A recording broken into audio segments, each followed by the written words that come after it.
जीवन में इच्छा पूर्ति कौन करेगा? आपके विश को पूरा कौन करेगा? नमस्कार, वेलकम, बहुत स्वागत है आपका। मैं हूं आचार्य सूरज शास्त्री और आप देख रहे हैं गुरु आश्रम। आज हम बात करेंगे आपके विश के संबंध में, आपकी अधूरी इच्छा के संबंध में, या कह लें तमन्ना के संबंध में, कि आप अपनी इच्छा और विश को अपने घर में, अपने घर के वास्तु संतुलन से किस प्रकार से प्राप्त कर सकते हैं, इसके संबंध में। जब हम इच्छा या विश की बात करते हैं तो हमारा ध्यान जाता है पश्चिमी क्षेत्र पर। क्या पश्चिमी क्षेत्र आपका बैलेंस्ड है, संतुलित है, या पश्चिमी क्षेत्र में आपने कोई गलत एक्टिविटी तो नहीं करके रखी है? ये दो चीज़ें आपको प्रमुख रूप से ध्यान देना है। एक बात जान लें, इच्छा पूर्ति करने वाले देवता कौन हैं? हम जानते हैं कि पूरे वास्तु में, वास्तु पद विन्यास में 81 पद हैं और 81 पद में से 45 देवता बैठे हुए हैं, जिसमें से 33 देवता है, बाकी कुछ असुर या राक्षस गण है। सबके अलग अलग प्रभाव हैं, सबकी अलग अलग तरह की प्रॉपर्टीज है। उनमें से एक देवता है जिनका नाम है पुष्पदंत। पुष्पदंत को इच्छा पूर्ति की देवता भी कहे गए हैं कि इच्छा पूर्ति, आपको विश कौन पूरा करेगा? तो पुष्पदंत। आपकी इच्छाएं, अधूरी सोच, अधूरी इच्छा कौन पूरा करेगा? पुष्पदंत। कि आप अपना पूजा स्थान भी पुष्पदंत में रख सकते हैं, क्योंकि अक्सर लोग क्या होता है कि पूजा करते समय देवता से प्रार्थना करते हैं कि भगवान मेरी ये इच्छा पूर्ति कर देना, मैं प्रयासरत हूँ। तो इच्छा पूर्ति कौन करेगा? पुष्पदंत। पुष्पदंत का स्थान कौन सा है आपका? पुष्पदंत का स्थान आता है पश्चिमी क्षेत्र में। अब जब हम क्षेत्र की बात करते हैं तो पश्चिमी क्षेत्र में कुल 9 देवता बैठे होते हैं, यहाँ से यहाँ तक अलग अलग पद में बैठे हुए हैं। उनमें से एक पद में बैठते हैं पुष्पदंत।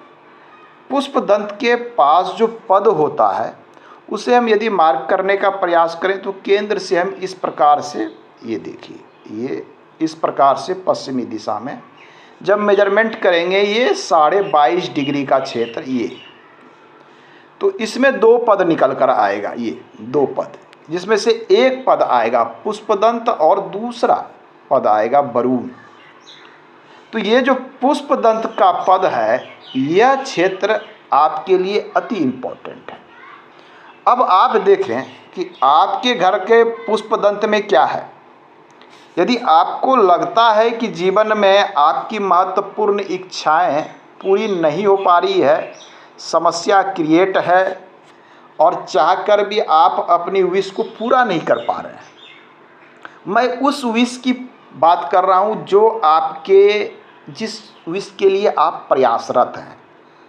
अब मैंने कह दिया कि आपने ऐसा विश मांग लिया जिसके लिए आप प्रयास ही नहीं कर रहे हैं, मैं उसकी बात नहीं कर रहा। मैं बात कर रहा हूं एक सार्थक विश की, कि जिसके लिए आप जीवन में प्रयासरत हैं, वो आपके लिए आवश्यक है। मैं उस विश की बात कर रहा हूँ। उसकी इच्छा पूर्ति करना है तो आपको देखना है पुष्पदंत का स्थान। सबसे पहले क्या देखना है कि पुष्पदंत का स्थान आपका बैलेंस्ड हो, किसी भी प्रकार का असंतुलन की स्थिति यहाँ पर नहीं हो। असंतुलन कब उत्पन्न होगा? आपने यदि क्या किया कि पुष्पदंत की ऊर्जा में आपने क्या किया, टॉयलेट सीट लगा दिया। मैं एक एग्जाम्पल ले रहा हूँ। आपने पुष्पदंत की ऊर्जा क्षेत्र में एक टॉयलेट सीट लगा दिया। टॉयलेट सीट की एक्टिविटी क्या होती है? वेस्टेज मटेरियल को बाहर करना, अर्थात डिस्पोजल एक्टिविटी। तो यहाँ ये क्या करेगा?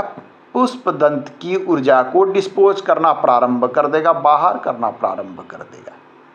तो ऐसी स्थिति में क्या होगी कि आपको ऐसा लगेगा कि जीवन में हमारी इच्छाएं तो पूर्ति हो ही नहीं रही है। तो आपको यहाँ संतुलन भी देखना है कि यह क्षेत्र असंतुलित ना हो। साथ में पुष्पदंत में क्या करना है? यदि इच्छा पूर्ति करनी है, विश मांगना है, तो एक गोल राउंड फिगर का आप एक वाइट पेपर लें और इस पर ब्लैक से अपनी इच्छा लिख दें, जो कि आपको वर्तमान काल या भविष्य काल में लिखना है। पास्ट टेंस का प्रयोग करते हुए राइटिंग नहीं करना है। आपको इस प्रकार से इच्छा लिख देनी है। मान लिया जाए कि आप गवर्नमेंट सेक्टर में या कोई नौकरी में परीक्षा के लिए या प्रयासरत हैं व्यवसाय के लिए, तो आपको लिख देना है कि मैं सरकारी सेवा के पाना चाहता हूँ, जो भी पद पाना चाहते हैं। मान लिया जाए आप एक कहीं पर भी बैंक के मैनेजर बनना चाहते हैं, मैं भविष्य में बैंक मैनेजर बनना चाहता हूँ। इस प्रकार की विश आप मांग सकते हैं, इस क्षेत्र में टांग सकते हैं। उस विश की पूरी होने की संभावना बहुत अधिक बढ़ जाती है। प्रैक्टिकली इसे करके भी देखा जा सकता है। तो मैं बात कर रहा था पुष्पदंत। तो पुष्पदंत वाले क्षेत्र में यदि आप स्टूडेंट हैं, आप पढ़ाई करते हैं या कोई ऐसा वर्क करते हैं जिसमें नई नई चीज़ों को सीखने की आवश्यकता पड़ती हो, तो आप इस क्षेत्र में बैठकर उस चीज़ों को कर सकते हैं। क्योंकि आप नई चीज़ों को प्राप्त करेंगे तो यहाँ पर बैठकर किया गया वर्क, एजुकेशन से संबंधित वर्क बहुत जल्द फलीभूत होता है। तो यह देवता पद, अब कुछ लोगों को कन्फ्यूजन होगा कि पुष्पदंत एग्जैक्ट है कहाँ। बिल्कुल सही बात है। तो पुष्पदंत को सही रूप से मार्क करने के लिए आपको सबसे पहले क्या करना है कि आपके घर की दिशा को मेजरमेंट कर लेना है। दिशा मेजरमेंट इसलिए महत्वपूर्ण है, नॉर्थ 0 डिग्री जब तक आप मेजरमेंट नहीं कर लेते तब तक दिशाएं सही नहीं हो सकती। यदि आपने नॉर्थ 0 डिग्री मेजरमेंट कर लिया और वो बिल्कुल एक्यूरेट है, बिल्कुल मिडिल में है, तब तो बहुत ही ईजी वे में आप पुष्पदंत को फाइंड आउट कर सकते हैं। परंतु यदि आपका नॉर्थ 0 डिग्री 15 डिग्री का मूवमेंट दे दिया, मान लिया जाए ये मूवमेंट इस प्रकार से दे दिया, ये नॉर्थ 0 यहाँ आ गया तो आपका साउथ चला गया यहाँ, ऐसे स्थिति में ईस्ट यहाँ और वेस्ट यहाँ। ऐसे स्थिति में किसी भी वास्तु पद को फाइंड करना थोड़ा सा कठिन होता है। तो किसी भी वास्तु को बैलेंस करना हो, प्राप्त करना हो या उसकी ऊर्जाओं को एक्टिव करना हो या जीवन में उतारना हो, तो सर्वप्रथम डिग्रियों का सहायता लेकर अपने सही पद वास्तु का चुनाव करें और अपने विश की पूर्ति आप कर सकते हैं। आज के अंक में इतना ही। धन्यवाद।